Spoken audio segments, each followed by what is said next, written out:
The mother of Vice Admiral Fraser performs the launching ceremony at a great shipbuilding yard and sends another British cruiser down the slipway to the waters of one of our busy naval nurseries.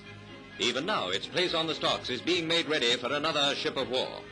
Our naval construction program is a big one and guaranteed to keep us the freedom of the seas. The presentation of a complete corps of drums and bugles to a battalion of the King's Own Yorkshire Light Infantry is made by Mrs. Constance Waddilove, wife of the Assistant Northern Command Welfare Officer, Captain Ernest Waddilove. The dedication ceremony performed by the Assistant Chaplain General is followed by a march past. Lieutenant General Sir William MacArthur is present when the first of 6 new mobile chiropody vans is presented to the RAMC. A patient is brought along, now this is not going to hurt, to have his ingrowing toenail fixed up for the purpose of demonstration. The operation over, the foot slogger goes off like an advertisement for somebody's health salts. Many cargo ships lie idle in American ports. Here are just a few in James River, Virginia. Many are old, but still serviceable, so there's a likelihood of them being transferred to Britain to help shorten the war against the cancer of Nazism. Every little helps, as the old lady said. A novel sight in the City of London. Telegraph boys patrol the streets, prepared to accept telegrams from people bombed or burnt out of their business premises. The boys don't mind turning their backs into desks as occasion demands.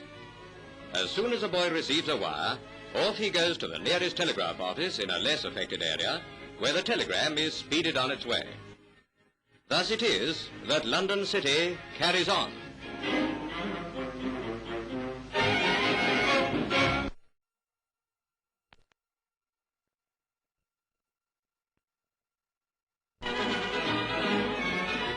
Mr. John F. Wolfenden, headmaster of Uppingham School, is director of the new Air Training Corps for boys between the ages of 16 and 18, and a very busy time he's having. Under Mr. Wolfenden, boys who wish eventually to serve in the RAF or Fleet Air Arm will, when required, be coached to the necessary standard, so that at 18 they can go straight to a training school to be taught flying. A grand opportunity for British boys. The Emperor Haile Selassie waits near the Sudan-Abyssinian frontier.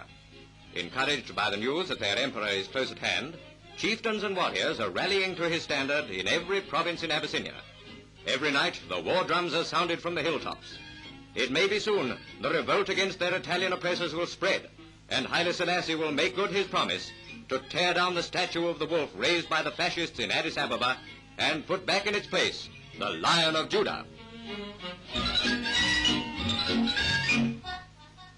HMS Illustrious is back in port after defeating one of the most ferocious air attacks ever made upon a warship. For 7 hours, Goering's dive bombers made desperate attempts to sink her, but Illustrious hit back hard and so continues as an illustrious unit of our Navy.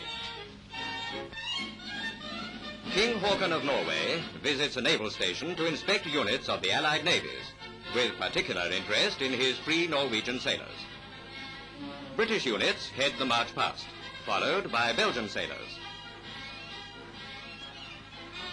And finally, Norwegian sailors, obviously glad to be in the fight for the freedom of oppressed peoples and the restoration of their king and deliverance of their country from the Nazi yoke.